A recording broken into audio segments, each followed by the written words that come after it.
ಕುಮಾರಸ್ವಾಮಿಯವರು ಇನ್ನು ಮುಂದಾದ್ರೂ ಯಾರನ್ನೂ ಮುಗಿಸೋಕ್ಕಾಗಲ್ಲ. ದೇವೇಗೌಡರು ನಂಗೆ ಹೇಳೋರು, ದೇವರೇ ನಮ್ಮನ್ನು ಮುಗಿಸ್ಬೇಕು, ಯಾರನ್ನೂ ಮುಗಿಸೋಕ್ಕಾಗಲ್ಲ. ನನಗೂ ಹೇಳೋರು, ಇನ್ನು ಮುಂದೆ ರಾಜಕೀಯವಾಗಿ ಈ ಜಿಲ್ಲೆಯಲ್ಲೇ ನನ್ನ ಕಣ್ಣು ಮುಂದೆಲ್ಲ ಈ ಕಿವಿಲಿ ಕೇಳ್ತಿದ್ದ ನಾನು ಇವನು ಸಾಂಗ್ರೆಲ್ಲ ಹೋಟ್ಲಲ್ಲಿ ಒಂದಿಷ್ಟು ಕೂತಿದ್ದೆ, ಚುನಾವಣೆಗಿಂತ 3 ತಿಂಗಳು ಮುಂಚಿದ್ದೆ. ಅಪ್ಪ ನಾನಂತೂ ಗೆಲ್ಲಲ್ಲ ಅಂತ ಅನಿಸುತ್ತೆ, ನೀನಾರ ಗೆದ್ದು ನನ್ನ ಮರ್ಯಾದೆ ಉಳಿಸಪ್ಪ, ನಾವು 3 ಜನ ಬಾಲಣ್ಣ ನಾನು ನೀನು 3 ಜನ ಸೋತ್ಬಿಟ್ರೆ ಮತ್ತೆ ನಮ್ಮ ಮರ್ಯಾದೆ ಹೋಗ್ಬಿಡುತ್ತೆ ಅಂತ ಇವನು ಬಂದು ಅಂದ. 2 ದಿವಸಕ್ಕೆ ಬಾಲಣ್ಣ ಅಂದ, ಅಯ್ಯೋ ನನಗೂ ಯಾಕೋ ಡೌಟು, ನೀನು ಒಬ್ಬನಾರ ಗೆದ್ದೇನಾರ ಮರ್ಯಾದೆ ಉಳಿಸಪ್ಪ ಅಟ್ಲೀಸ್ಟು ಅಂತ. ನಡ್ರೆ 3 ಜನ ಗೆಲ್ತೀವಿ, ಅದು ಯಾಕಂಗೆ ಅಂತೀಯ ಹೇಳ್ತೀಯ ಅಂದೆ. ನನಗಿಂತ ಅವ್ರು 12,000 13,000 ಗೆದ್ದರು, ನಾನೇ 4,500 ಗೆದ್ದವನು.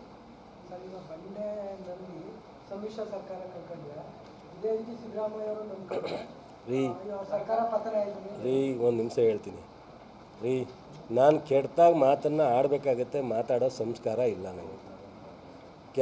ಕೆಡ್ತಾಗ ಮಾತಾಡೋ ಸಂಸ್ಕಾರ ನಂದಲ್ಲ ರೀ. ಇವರೇ ಅಲ್ವೇನ್ರಿ ನನ್ನ ಎಂಥದ್ದು ಜೋಡಿ ಎತ್ತು ಅಂತ ಕೈ ಹಿಡ್ಕೊಂಡವ್ರು ಯಾರ್ರೀ? ಇದೇ ನಾಲ್ಗೆ ಅಲ್ವೇನ್ರಿ?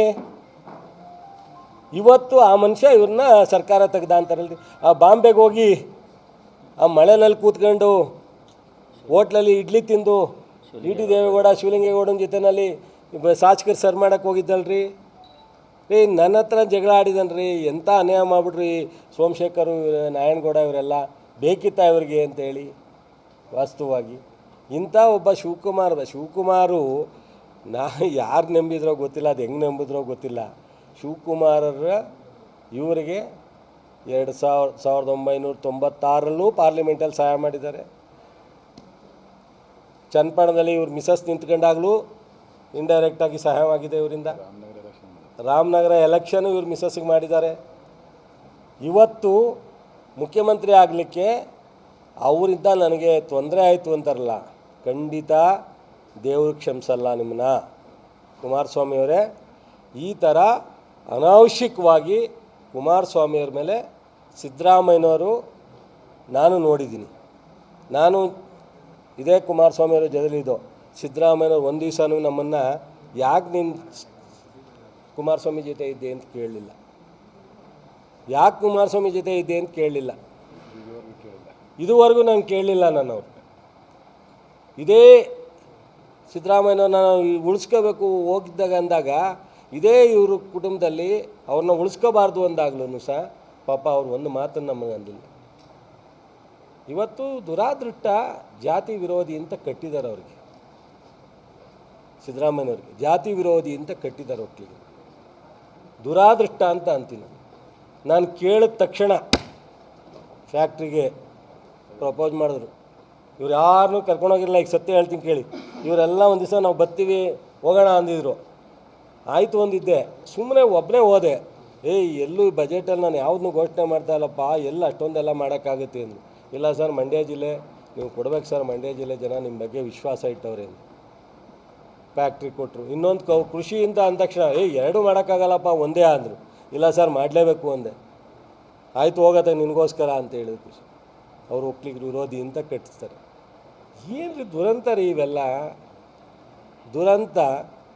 ಏನೂ ಮಾಡೋಕ್ಕಾಗಲ್ಲಪ್ಪ. ಯಾರು ತಪ್ಪು ಯಾರು ಸರಿ? ಪ್ರಜಾಪ್ರಭುತ್ವದಲ್ಲಿ ನಾವು 50,000ದಲ್ಲಿ ಸೋತೋ, ತಿರ್ಗಿ 4,000ದಲ್ಲಿ ಗೆದ್ದೋ, ಈಗ ತಿರ್ಗಾ 2,80,000ದಲ್ಲಿ ಪಾರ್ಲಿಮೆಂಟಲ್ಲಿ ಸೋತಿದ್ದೀವಿ.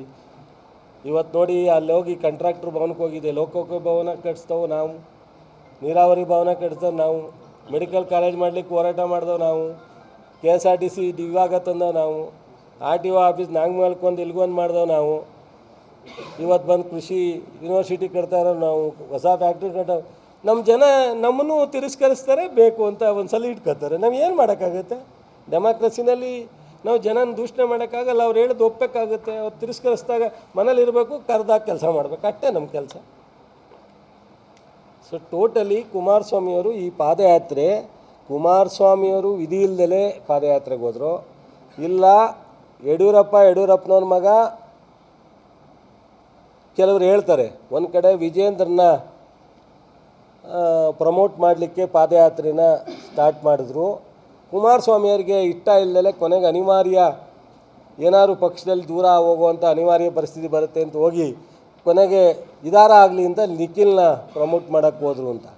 ನಮಗೇನು ಹೊಟ್ಟೆ ಉರಿ ಇಲ್ಲ. ವಿಜೇಂದ್ರ ಒಬ್ಬ ಯಡಿಯೂರಪ್ಪನ ಮಗ ರಾಜಕೀಯವಾಗಿ ಬೆಳೀಲಿ, ಕುಮಾರಸ್ವಾಮಿ ಮಗ ನಿಖಿಲು ಬೆಳೀಲಿ ರಾಜಕೀಯವಾಗಿ. ಆದರೆ ಅವರಿಬ್ಬರನ್ನ ಬೆಳೆಸೋಕ್ಕೆ ಹೋಗ್ಬೇಕೇ ವಿನ ಸಿದ್ದರಾಮಯ್ಯನವ್ರನ್ನು ಡಿ ಕೆ ಅನ್ನು ತೆಗಿತೀನಿ ಅಂತ ಅಂದರೆ ಇದೆಲ್ಲ ತೆಗಿಲಿಕ್ಕೆ ಆಗದೇ ಇರತಕ್ಕಂಥ ವಿಚಾರ. ಈ ಸರ್ಕಾರ 5 ವರ್ಷ ಪರಿಪೂರ್ಣವಾಗಿ ತುಂಬುತ್ತೆ, ಕೆಲಸ ಮಾಡ್ತೀವಿ. ನೀವು ನಿಮ್ಮದನ್ನು ನೋಡ್ಕೊಳ್ಳಿ. ಮತ್ತು ನಾವೇನು ಜನ ಇವತ್ತು ಬಯಸ್ತಾ ಇದ್ದಾರೆ, ಯಾರ ಹಗರಣನೂ ತೆಗಿತಾ ಇಲ್ಲ ಸರ್ಕಾರ, ಸುಮ್ಮನೆ ಹೇಳುತ್ತೆ ಅಂತ. ಆ ಹಗರಣನ್ನು ತೆಗಿಯೋ ದಿವಸ ಬರುತ್ತೆ, ಭಾಳ ದಿವಸ ಏನು ಕಾಯಬೇಕಾಗಿಲ್ಲ. ಸೊ ಯಾರ್ಯಾರು ತಪ್ಪು ಮಾಡಿದ್ದಾರೆ ಅದು ಸಹ ಹೊರಗಡೆ ಬರುತ್ತೆ. ಇವರೇ ಕೆದಿಕೊಂಡು ಅದಕ್ಕೊಂದು ದಿನಾಂಕವನ್ನು ನಿಗದಿ ಮಾಡಿಸ್ತಾ ಇದ್ದಾರೆ. ಅವೆಲ್ಲವೂ ಒಂದು ದಿವಸ ಆಗುತ್ತೆ. ಬಟ್ ಆದರೆ ಈ ನಿಗಮದ ವಿಚಾರ, ಮೂಡಾ ಸೈಟಿನ ವಿಚಾರ ಮತ್ತು ಸಿದ್ಧಾರ್ಥನ ವಿಚಾರ ಮತ್ತು ಮುಖ್ಯಮಂತ್ರಿಯವರ ಶ್ರೀಮತಿ ವಿಚಾರ, ಇವನ್ನೆಲ್ಲ ಅನಾವಶ್ಯಕವಾದ ವಿಚಾರವನ್ನು BJP ಮತ್ತು JDS ನಾಯಕರು ಎತ್ತಿರ್ತಕ್ಕಂಥದ್ದು. ಇದನ್ನು ಅವರು ಒಂದು ದುರದೃಷ್ಟದ ಒಂದು ಇದಷ್ಟೇ ವಿನ ಅವ್ರ ಮಕ್ಕಳ ಪ್ರಮೋಷನ್ಗೆ ಮಾಡಿದಂಥ ಯಾತ್ರೆನ ಇದನ್ನು ಉಪಯೋಗಿಸ್ಕೊಂಡಿದ್ದಾರೆ. ಇದರಿಂದ ಯಾವುದೇ ಥರದ ಉಳಿಲ್ಲ ಮತ್ತು ಸತ್ಯ ಇಲ್ಲ. ಇದನ್ನು ನನಗೆ ಭಾಳ ಅಸಹ್ಯ ಆಯಿತು. ಕಳೆದ 3 ದಿವಸದಿಂದ ಜ್ವರ ಇದ್ದ ಮನೇಲಿ ಕೂತಿದ್ದಾಗ ಇದೆಲ್ಲ ಭಾಷಣಗಳು ಕೇಳ್ತಾ ಒಂಥರ ನನಗೆ ವಿಚಿತ್ರ ಆಯಿತು. ಮಂಜಣ್ಣಗೆ ಥ್ಯಾಂಕ್ಸ್, ಹೊರಗಡೆ ಹೇಳ್ಬೇಕಾದ್ದು ಜ್ಞಾಪಿಸಿದ್ರು ಹೇಳಿದೆ. ಸರ್, ಕ್ಯಾಬಿನೆಟ್ ರೀಶಫಲ್ಲು ಇಲ್ಲ, ಕ್ಯಾಬಿನೆಟ್ ಪ್ರಶ್ನೆ AICC ಅವರು ಮುಖ್ಯಮಂತ್ರಿಗಳಿಗೆ ಉಪಮುಖ್ಯಮಂತ್ರಿಗಳಿಗೆ ಬಿಟ್ಟಂಥ ವಿಚಾರ. ಸದ್ಯಕ್ಕೆ ಯಾವುದೂ ಆ ಥರದ್ದಿಲ್ಲ. ಪಕ್ಷ ಅಂದಮೇಲೆ ಭಾಳ ಜನ ಬೇಡಿಕೆ ಇರೋದ್ರಿಂದ ಯಾವ ಥರ ಒಂದು ದಿವಸ ರೀಶಫಲ್ ಆಗ್ಬೋದು ಅಥವಾ ಖಾತೆಗಳು ಬದಲಾವಣೆ ಆಗ್ಬೋದು, ಅದೆಲ್ಲ ಸಹಜವಾದಂಥ ಪ್ರಕ್ರಿಯೆ. ಬಟ್ ಈಗ ನನ್ನ ಅನಿಸಿಕೆ ಅದು ಯಾವ ಥರದೂ ಇಲ್ಲ. ನಮ್ಮ ಮುಖ್ಯಮಂತ್ರಿಗಳು ಉಪಮುಖ್ಯಮಂತ್ರಿಗಳು ಒಂದೇ ಒಂದು ಸಣ್ಣ ಡಿಫರೆನ್ಸ್ ಇಲ್ದಂಗೆ ಕೆಲಸ ಮಾಡ್ತಾಯಿದ್ದಾರೆ. ನಾವು ರೈತರಿಗೆ ಮಳೆ ಇಲ್ದಲೇ ಅನುಭವಿಸಿದ್ದೋ, ಮಳೆ ತೊಂದರೆ ಆಗ್ತಾಯಿದೆ, ಅದರಿಂದ ಮಳೆ ತೊಂದರೆ ಆಗದಂಗೆ ಜನನ ನೋಡ್ಕೊಳ್ಳೋವಂಥದ್ದು, ಒಳ್ಳೆ ಬೆಳೆ ಬೆಳೀತಕ್ಕಂಥದ್ದು, ಆಸ್ತಿ ಹಾನಿ ಆದರೆ ಅದನ್ನು ರಕ್ಷಣೆ ಮಾಡ್ತಕ್ಕಂಥದ್ದು ಮುಖ್ಯವಾದ ನಮ್ಮ ಜವಾಬ್ದಾರಿ.